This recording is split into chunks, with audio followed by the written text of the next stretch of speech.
Hello दोस्तों, स्वागत है आप सभी का हमारे इस यूट्यूब चैनल पर।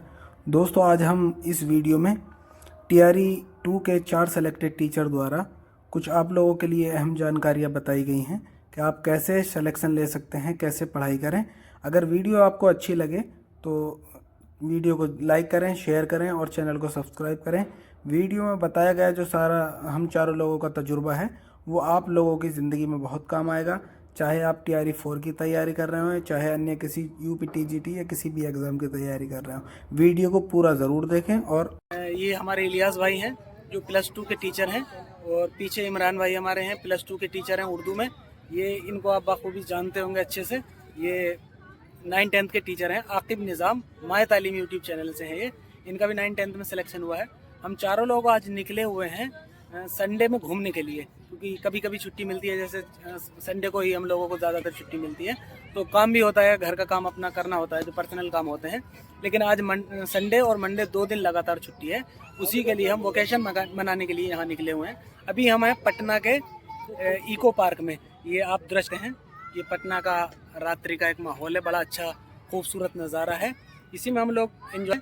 तो हमारा वीडियो बनाने का पर्पज़ यही है कि आप लोग कैसे मोटिवेट हों, कैसे नौकरी लगने के बाद हम लोगों को लगने लगता है कि हाँ वाकई हमारी ज़िंदगी में थोड़ी कुछ खुशियाँ आई हैं। ये खुशियाँ हम आप लोगों के साथ शेयर कर रहे हैं। वीडियो बनाने का मकसद सिर्फ इतना ही है कि नौकरी लगने से पहले हम लोगों की ज़िंदगी क्या थी, नौकरी लगने के बाद अब हम लोगों की ज़िंदगी क्या है। बारी बारी से सबसे पहले इलियास सर आपको बताएंगे कि नौकरी लगने से पहले जो हम लोग जद्दोजहद करते थे, पढ़ाई में लगे रहते थे, दिन में रात में, ना कोई त्यौहार होता था, ना कोई वेकेशन होता था, ना संडे होता था, कुछ नहीं हम लोग मनाते थे। उसके बाद से आज और पहले में आप क्या फ़र्क महसूस करते हैं? हेलो दोस्तों, मैं बीपीएससी टीआरई 2 से +2 का उर्दू का शिक्षक हूँ। और मैं ये बताना चाहता हूँ कि जैसे मैं पहले बीएड किया, इलाहाबाद यूनिवर्सिटी से मैंने एमए किया, उसके बाद बीपीएससी टीआरई 2 में मैंने स्टेट और एग्ज़ाम दे के यहाँ क्वालिफाई हो गया और +2 का टीचर बन गया। तो हम पढ़ाई के दौरान क्या करते थे कि पढ़ते थे, लेकिन कभी कभी ये होता था कि जैसे मूड थोड़ा सा ऑफ हो जाता था, तो थोड़ा सा घूमने टहलने से हो जाता है कि नया मतलब एक नए तरीके से पढ़ाई शुरू हो जाती है। तो आप लोग से यही कहना चाहूँगा कि आप लोग पढ़ते रहिए और पढ़ने के साथ साथ थोड़ा एंजॉय भी कीजिए, टेंशन में मत पड़िए, तो अच्छी से तैयारी होगी, अच्छी सिलेक्शन और आप कामयाब हो हासिल। अभी आप लोगों ने इलियास सर को सुना है, उसके बाद इमरान भाई हमारे बैठे हुए हैं। ये भी +2 के टीचर हैं, बीपीएससी टीआरई 2 से ही ये +2 के टीचर हुए हैं, उर्दू में ही ये टीचर हैं। तो थोड़ा ये भी अपने बारे में बताएंगे। हेलो दोस्तों, मेरा नाम इमरान खान है। अभी मेरा बीएड 2022 में कंप्लीट हुआ है और जस्ट उसके बाद हमने तैयारी शुरू कर दी।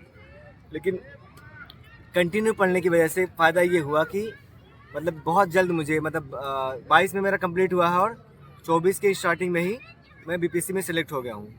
तो आप लोगों से यही कहना है कि आप अपनी प्रिपरेशन को रेगुलर रखिए। मतलब कभी कभी तो घूमना ही चाहिए, क्योंकि बिना घूमे तो माइंड फ्रेश होता नहीं है।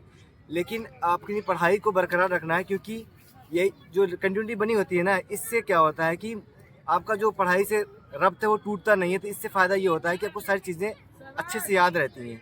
और उसका ही फ़ायदा मुझे ये मिला है कि बहुत जल्द, मतलब 1 साल के बाद ही मुझे अगले साल ही, मतलब बहुत लोगों को ये लगता है कि इतनी जल्दी कैसे मिल गई, लेकिन क्योंकि बीएड के बाद से हमने बिल्कुल भी गैप नहीं किया।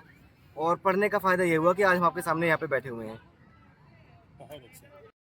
बीपीएससी टीआरई 4 ख़ास तरह से, या उसके अलावा जो भी वनडे एग्ज़ाम की जितने भी लोग तैयारी कर रहे हैं, मेरा सिलेक्शन जैसे आपने बताया कि 6 to 8 में भी हुआ है, 9-10 में भी, और अब 11-12 जो पीजीटी होता है, तीनों में सिलेक्शन ले चुका है। तो मेरा जो एक्सपीरियंस है मैं आप लोगों के साथ शेयर करना चाहता हूँ। देखिए, पढ़ाई के लिए सबसे पहले आपका जो दिमाग होता है वो स्थिर होना चाहिए। इधर उधर आप दिमाग ना दौड़ाएं।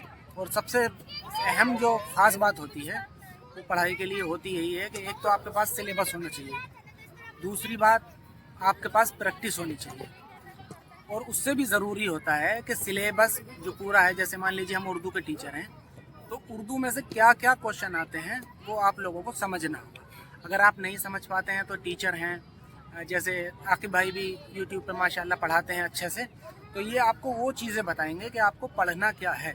जो सबसे ज़रूरी काम होता है वो यही होता है कि पढ़ना क्या है, और क्वेश्चन कैसे हम प्रैक्टिस करें, और सिलेबस कैसे पढ़ना है और कितना पढ़ना है। ये सारी चीज़ें नौकरी में अहम जो अपना योगदान देती हैं। तो आप लोग आकिब भाई के माय तालीम यूट्यूब चैनल को सब्सक्राइब करके रखिए और उसमें आपको ये बताते रहेंगे कि कैसे क्या पढ़ना है। तो बहुत ज़रूरी चीज़ें होती हैं वो यही होती हैं जो मैंने आपको अभी बताया है। उसके अलावा आपको दिमाग पे किसी तरीके का लोड नहीं लेना है। अगर आपका घूमने का मन हो तो आप घूमने चले जाइए, और कुछ खाने का मन हो तो खाने के लिए चले जाइए। पढ़ने का मन नहीं है तो मत पढ़िए, सोने का मन है तो सो जाइए। ऐसा नहीं है कि आप 10 घंटा पढ़ेंगे तभी आपको नौकरी मिलेगी। आप 2 घंटे पढ़िए या 3 घंटे पढ़िए, लेकिन अच्छे से आपको दिमाग वहीं लगा के पढ़ना है। ऐसा ना हो कि आपका दिमाग डाइवर्ट हो, आप किताब में लगे हुए हैं, आपके सामने किताब रखी हुई है लेकिन आपका दिमाग कहीं और है, घूमने में है। तो ऐसा नहीं करना है आपको। बस सबसे बेस्ट चीज़ यही होती है कि आपके पास एक एग्ज़ाम का पैटर्न होना चाहिए कि उसमें क्या आता है, सिलेबस जैसे होता है तो क्या आता है और कहाँ से आता है, क्या पढ़ना है और कितना पढ़ना है। ये सारी चीज़ें आपकी नौकरी में आपके लिए बहुत अहम योगदान देती हैं। तो यही सब जानकारियाँ जो हैं जो मेरे साथ गुजर चुकी हैं वो मैं आपके पास शेयर कर रहा हूँ। अगर आपको ये सारी चीज़ें पसंद आए तो अभी जो हम वीडियो बना रहे हैं ये इको गार्डन एक जगह है पटना में। नौकरी लगने के बाद या नौकरी लगने से पहले भी जैसे हम लोग घूमने जाते थे तो वो फीलिंग नहीं आती थी जो आज नौकरी लगने के बाद फीलिंग आ रही है। तो आप लोग भी कोशिश करते रहिए, इंशाल्लाह आपके पास भी नौकरी होगी। हमारी दुआएं भी हैं और जो हम जिस लायक हैं बताने के लिए कि हमको क्या, जैसे आपको पढ़ना है, कौन सी किताब से पढ़ना है, कैसे कैसे क्वेश्चन आते हैं, वो सारी चीज़ें हम लोग आपको बताते रहेंगे वीडियो में। आप लोग हमारे चैनल को सब्सक्राइब करिए, वीडियो अगर अच्छी लगे तो उसको लाइक करिए, दूसरों तक भी ये शेयर कीजिए। ऐसा ना हो कि आपके दिमाग में कुछ और चीज़ें चल रही हैं, तो दूसरे को, जैसे कुछ चीज़ें आती हैं एग्ज़ाम के टाइम में कि जो हमारे पास पढ़ने के लिए है वो हम दूसरों को ना दें। या अगर कोई चैनल है आपके समझ में अच्छा आ रहा है पढ़ने के लिए तो वहाँ से पढ़ रहे हैं तो वो दूसरों तक, ऐसी चीज़ें भी आपके नेगेटिव जो थॉट होते हैं वो भी आपके अंदर नहीं आने चाहिए। इन सारी चीज़ों से बच के सिर्फ आपको अपना दिमाग पढ़ाई में लगाना है।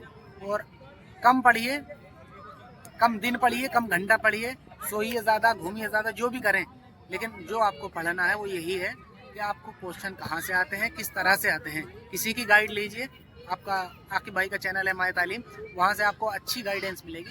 बस इसी जानकारी के साथ मैं आप लोगों से विदा लेता हूँ। Thank you.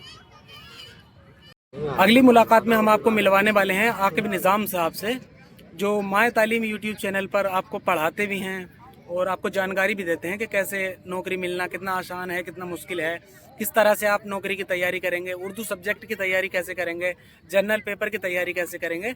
वहाँ पर ये क्वेश्चन भी कराते हैं और जो मटेरियल जो आपको पढ़ना है, जो बेहतरीन मटेरियल होता है, वो उसको आपका सजेशन भी देते हैं कि कहाँ से आपको पढ़ना है, कैसे पढ़ना है। तो अब आकिब भाई से ही हम जान लेते हैं कि क्या ये इनके माइंड में चल रहा है। जो आप लोग जैसे बीपीएससी टीआरई 4 की अब तैयारी कर रहे हैं, बीपीएससी टीआरई 4 अगर आप तैयारी कर रहे हैं तो उसके बारे में भी थोड़ा आपको ये इल्म देंगे कि कैसे कैसे पढ़ाई करना है। आप लोग इनके चैनल को सब्सक्राइब कर सकते हैं ताकि आपको सारी चीज़ें जो आप तैयारी कर रहे हैं उसमें आपको आसानी हो जाए। आज ये सुनते हैं आकिब भाई से कुछ। हेलो दोस्तों, मेरा नाम आकिब निज़ाम है और एक मिनट वो कट हो जाएगा। हेलो दोस्तों, मेरा नाम आकिब निज़ाम है और मैं बीपीएससी टीआरई 2 में मेरा सिलेक्शन हुआ था। उर्दू का मैं शिक्षक हूँ और बक्सर में मेरी पोस्टिंग है। तो जैसा कि आपको पता है कि पढ़ाई के साथ साथ बहुत सारी चीज़ों का ख्याल रखना ज़रूरी होता है। उसमें सबसे पहली चीज़ तो ये होती है कि हम पढ़ाई को जो है वो एंजॉय करके अगर हम पढ़ेंगे और बिना बर्डन के, बिना टेंशन के अगर हम चीज़ों को अच्छे से क्लियर करते चलेंगे तो हम जो है वो आसानी के साथ कि कोई भी एग्ज़ाम हम क्वालिफाई कर सकते हैं। लेकिन अगर हम चीज़ों को मतलब प्रेशर के साथ पढ़ेंगे या हम परेशान होकर के पढ़ेंगे तो हो सकता है कि चीज़ें कवर हो लेकिन हमारा सिलेक्शन नहीं हो पाएगा। तो कुछ चीज़ें याद रखनी ज़रूरी होती हैं। सबसे पहला ये है कि पढ़ाई के टाइम में आपको भरपूर सोना है और सोने के साथ साथ किस चीज़ को पढ़ना है, किस चीज़ को नहीं पढ़ना है, इस चीज़ का ख्याल रखना चाहिए। सिलेबस हमारे सामने होना चाहिए। सिलेबस के अकॉर्डिंग आप पढ़ेंगे तो आप कम टाइम में ज़्यादा चीज़ों को कवर कर लेंगे। और जैसा कि मैं अपने चैनल पे हमेशा बताता हूँ कि आप क्वेश्चन प्रैक्टिस काफ़ी होनी चाहिए कि अगर क्वेश्चन हमारे ज़्यादा से ज़्यादा अटैम्प्ट होंगे तो एग्ज़ाम हॉल में जब हम जाएंगे तो वहाँ पर चीज़ों को हम आसानी से टिकल कर सकते हैं। तो दोस्तों, आप पढ़ाई के साथ साथ इंजॉय भी करिए, पढ़ते रहिए। जैसे अभी आज हम लोग आए हुए हैं इको पार्क पटना में और आज हम लोग का छुट्टी का दिन था तो आज हम लोग निकले हुए थे सारे दोस्त टहलने के लिए। तो कहने का मकसद यही है कि जब आप लोग जॉब में आ जाएंगे तो उसके बाद फिर टहलने घूमने का एक अलग मज़ा होता है। तो आप अपने मोटिवेशन को बनाए रखिए, लाइट वे में पढ़ते रहिए और जब आपका सिलेक्शन हो जाएगा, चाहे वो टीआरई 4 हो या कोई भी वनडे एग्ज़ाम हो, तो उसके बाद जब आप घूमने निकलेंगे तो ये चीज़ें काफ़ी अच्छी लगेंगी आपको। तो इसलिए साथियों, अपनी मेहनत को कंटिन्यू करते हुए आप अपने मकसद की तरफ आगे बढ़ते रहें। और हमारी कोशिश भी यही है, दुआएं भी यही हैं कि आप सभी का जो भी जिसमें लगा हुआ है उसमें सिलेक्शन हो। शुक्रिया।